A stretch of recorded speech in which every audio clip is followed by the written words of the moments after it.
ये कहानी है एक ऐसी विच की जिसे एक इंसान से प्यार हो जाता है। अब वो उस इंसान को पाने के लिए क्या क्या करती है देखेंगे आज की शानदार कहानी में। So hello everyone, Kanchan here, let's begin the story. इससे पहले हम कहानी की शुरुआत करें, आप वो रेड कलर का सब्सक्राइब का बटन जरूर दबाएं ताकि आपको ऐसे ही न्यू वीडियो की नोटिफिकेशन मिलती रहे। कहानी की शुरुआत एक छोटे से किंगडम से होती है जहाँ पर चारों तरफ जंगल होता है और उस जंगल में राक्षसों का आतंक होता है। जो कोई भी उस जंगल में आता है वो मारा जाता है, जिसकी वजह से राजा काफी ज्यादा परेशान होने लगते हैं क्योंकि उनके राज्य की जनसंख्या भी कम हो रही थी। इसी समस्या को देखते हुए वो अनाउंस करते हैं कि जो कोई भी उन्हें उन राक्षसों के आतंक से फ्री करवाएगा वो उनकी बेटी की शादी उसके साथ कर देंगे। अब शादी की लालच की वजह से कई प्रिंस आए और उस जंगल में गए, लेकिन आज तक जो भी उस जंगल में गया है वो कभी भी जिंदा वापस लौटकर नहीं आया है और अब कोई भी प्रिंस इस शर्त को मानने के लिए तैयार ही नहीं है। यहीं से सीन कट होता है। मूवी के लीड कैरेक्टर इवान को दिखाया जाता है जो अपनी माँ के साथ छोटे से झोपड़े में रहा करता था। इवान अपने घर चलाने के लिए दूध बेचा करता था और साथ ही बकरियां चराया करता था।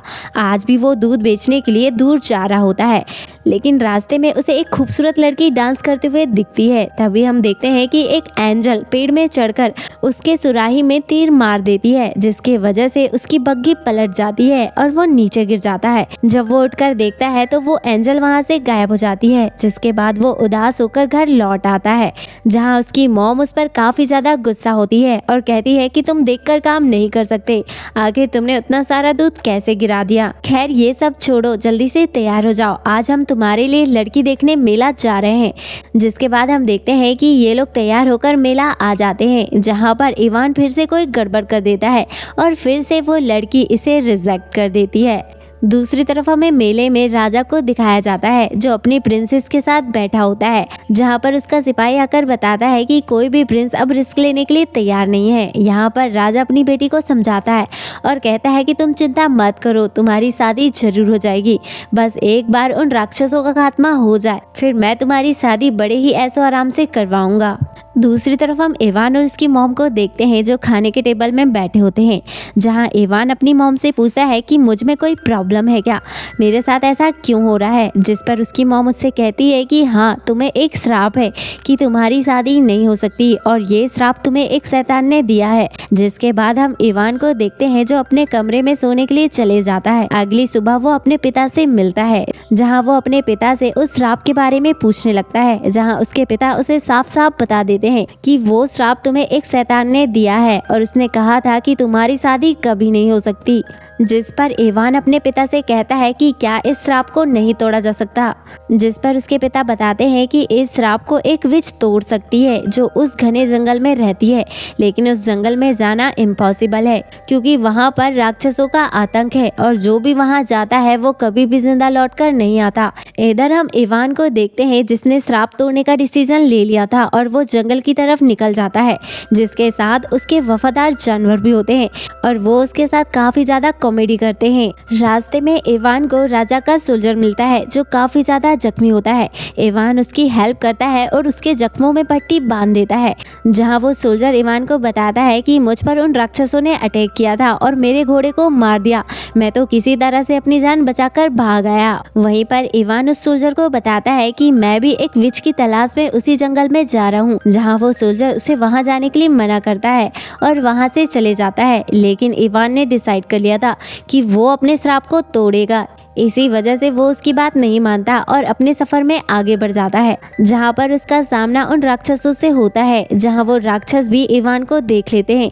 लेकिन इवान किसी तरह से अपने आप को बचाकर उस जंगल को पार कर लेता है, जहाँ उसे उस विच की झोपड़ी नजर आती है और वो सीधे उस विच की झोपड़ी में चले जाता है, जहाँ उसे एक डरावनी आवाज आती है। तभी हम देखते हैं कि वो विच उसके सामने आती है और उसके पास जो पत्थर होता है उससे वो ले लेती है।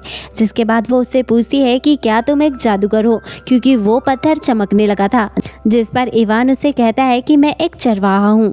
फिर वो विच इवान से पूछती है कि तुम यहाँ पर किस लिए आए हो, जिस पर इवान उससे कहता है कि मैं शादी करना चाहता हूँ। जिस पर वो विच उससे कहती है कि इस पर मैं तुम्हारी क्या मदद कर सकती हूँ, इसके लिए तो तुम्हें एक पंडित के पास जाना चाहिए था, तुम यहाँ पर क्यों आए हो।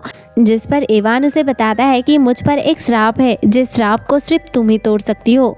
आखिर में विच इवान की बातों से इम्प्रेस हो जाती है और उससे कहती है कि मैं तुम्हारा ये श्राप तोड़ सकती हूँ, लेकिन एक ही कंडीशन में। तुम्हें पूर्णिमा का चांद कंप्लीट होने से पहले 3 टास्क पूरे करने होंगे। अगर तुमने ऐसा कर लिया तो मैं तुम्हारे श्राप को तोड़ दूंगी और तुम खुशी से शादी कर सकते हो। इसके बदले में मुझे तुम्हारा पहला बच्चा चाहिए। जिस पर इवान भी उसकी बात मान जाता है। जिसके बाद इवान उस विच से अपने पहले टास्क के बारे में पूछता है, जहाँ वो विच उसे बताती है कि तुम्हें स्नोवर की लकड़ी को 10,000 बार उठाना होगा। अब इवान अपना टास्क सुनकर सीधे घर आ जाता है, जहाँ वो सारी बातें अपनी मॉम को बताता है। जहाँ उसकी मॉम उससे कहती है कि क्या तुम पागल हो गए हो, तुम ऐसा नहीं कर पाओगे। लेकिन इवान के सर पे उस श्राप को तोड़ने का भूत सवार होता है, इसलिए वो उस लकड़ी को उठाने के लिए निकल पड़ता है। जहाँ पहुँचने के बाद जब वो उस लकड़ी को उठाता है तो पहली बार में हार मान जाता है और सीधे घर आ जाता है। जहाँ उसकी मॉम उसे उदास देखकर उससे पूछती है कि क्या तुम वो लकड़ी उठा पाए, जिस पर इवान मना कर देता है।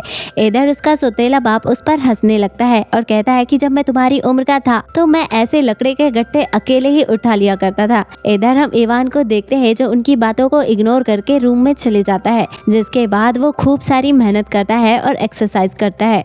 दूसरी तरफ हम उस विच को देखते हैं जिसे हिचकी आने लगती है और उसकी हिचकी से एक तितली बाहर निकलती है और वो तितली जाकर उस स्टोन को छेद करने लगती है, जिससे हमें पता चलता है कि वो एक ओवरी स्टोन है। जिसके बाद हम विच को देखते हैं जो अपने पेरेंट्स के पास आ जाती है, जहाँ वो उनसे उस स्टोन के बारे में पूछती है। जहाँ उसके पिता उसे बताते हैं कि ये स्टोन उस खतरनाक जादूगर का है। वहीं पर उस विच के पिता उस स्टोन को ले जाते हैं, जिससे वो कोई सीरम बनाकर उस विच को देने वाले थे। इधर हम उस विच को देखते हैं जिसे फिर से हिचकी आती है। तब उसकी मॉम उससे कहती है कि एक विच को हिचकी तभी आती है जब उसका प्यार उसके करीब हो। कहीं तुम्हें उस इवान से प्यार तो नहीं हो गया है। जिस पर विच अपनी मॉम की बात को इग्नोर करती है।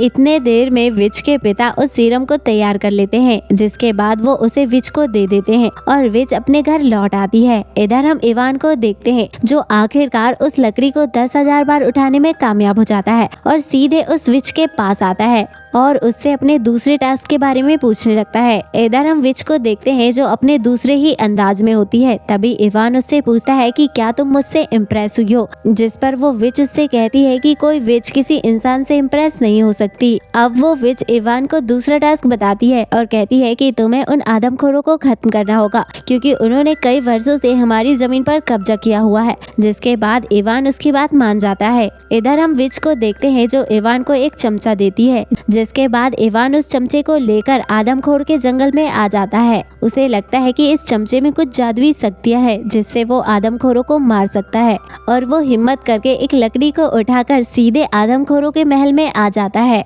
और उनके डोर को नॉक करता है। जिसके बाद 2 आदमखोर उस दरवाजे को खोल देते हैं और हम इवान को देखते हैं जो सीधे उस महल के अंदर चले जाता है। इधर हम विच को देखते हैं जो सब कुछ अपने जादुई आईने में देख रही होती है। जब वो इवान को खतरे में देखती है तो सीधे वहाँ पर पहुँच जाती है और इवान को खरगोश बनाकर वहाँ से निकाल ले आती है और उससे कहती है कि तुम कितने बड़े बेवकूफ हो, मैंने तुम्हें ये चमचा इसलिए दिया था ताकि तुम उन्हें जहरीला सूप पिला सको और उन्हें मार सको, लेकिन तुम तो उससे तलवार की माफिक लड़ने चले थे। जहाँ इवान उस विच से कहता है मुझे लगा कि ये चमचा जादुई है। अब इवान को विच का सारा प्लान समझ आ जाता है। जिसके बाद विच इवान की मदद करती है और उसके लिए एक जहरीला सूप बना देती है। जिसके बाद वो आदमखोरों का इंतजार करते हैं। जिसके बाद इवान उस विच से कहता है कि तुमने मेरी इतनी मदद की है उसके लिए थैंक यू। इधर हम विच को देखते हैं जो इतने टाइम में इवान को पसंद करने लगी थी और उससे कहती है कि जब तुम अपना काम कंप्लीट कर लोगे तो सीधे मेरे पास आना, क्योंकि इसने मन में सोच रखा था कि जब इवान अपना टास्क कंप्लीट कर लेगा तो वो अपने प्यार का इजहार करेगी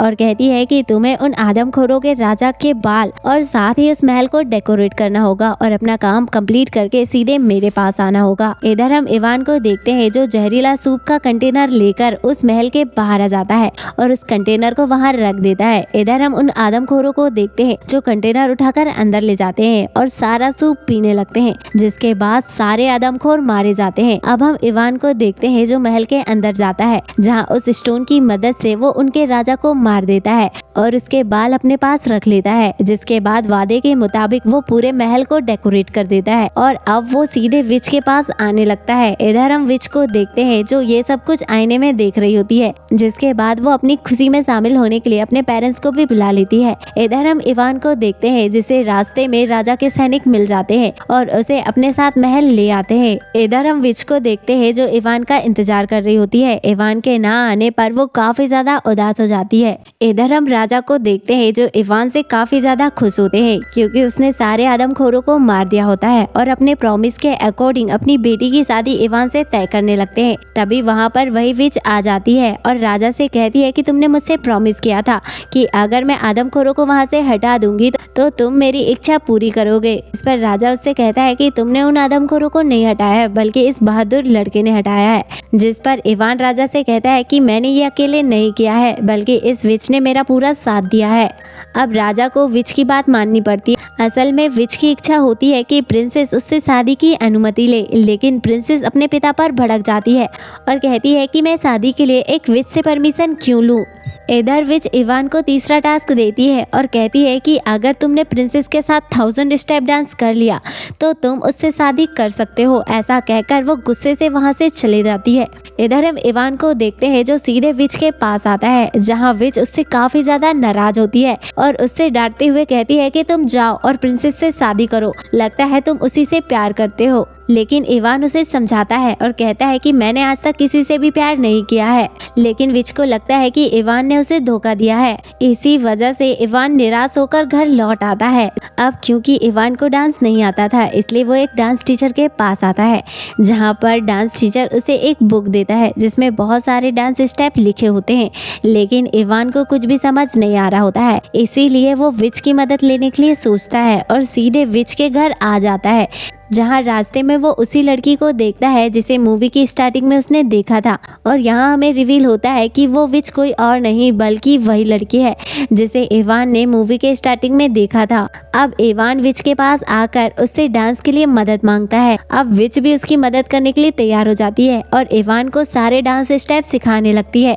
काफी प्रैक्टिस के बाद इवान सारे डांस स्टेप सीख जाता है, जिसके बाद विच और इवान के पेरेंट्स के सामने डांस करके दिखाते हैं और वो लोग भी इनसे काफी ज्यादा इम्प्रेस होते हैं। रात में इवान और वो विच बातें करते हैं, जहाँ वो विच उसे सारी सच्चाई बता देती है और कहती है कि तुम्हारे पिता एक बहुत बड़े जादूगर हैं और उन्होंने ही तुम्हें ये श्राप दिया था। मैंने उन्हें रोकने की कोशिश की लेकिन उन्होंने भी मुझे श्राप दिया और कहा कि तुम जिससे भी प्यार करोगी वो किसी और से प्यार करेगा। सीन कट होता है और आखिरकार वो टाइम आ जाता है जब इवान को राजा के सामने 1000 स्टेप करके दिखाना होता है, जहाँ राजा का पूरा दरबार सजा होता है और इवान भी डांस के लिए तैयार हो जाता है। तभी वहाँ पर विच आ जाती है जिसे देखकर सभी लोग हैरान हो जाते हैं। अब हम इवान और उस विच को देखते हैं जो अपने 1000 स्टेप कंप्लीट कर लेते हैं, जिससे सारे प्रजाजन खुश हो जाते हैं और राजा भी इम्प्रेस हो जाता है। अब राजा प्रिंसेस की शादी इवान से तय कर देता है, जिसके बाद इवान को खुशी खुशी वहाँ से उठाकर ले जाने लगते हैं।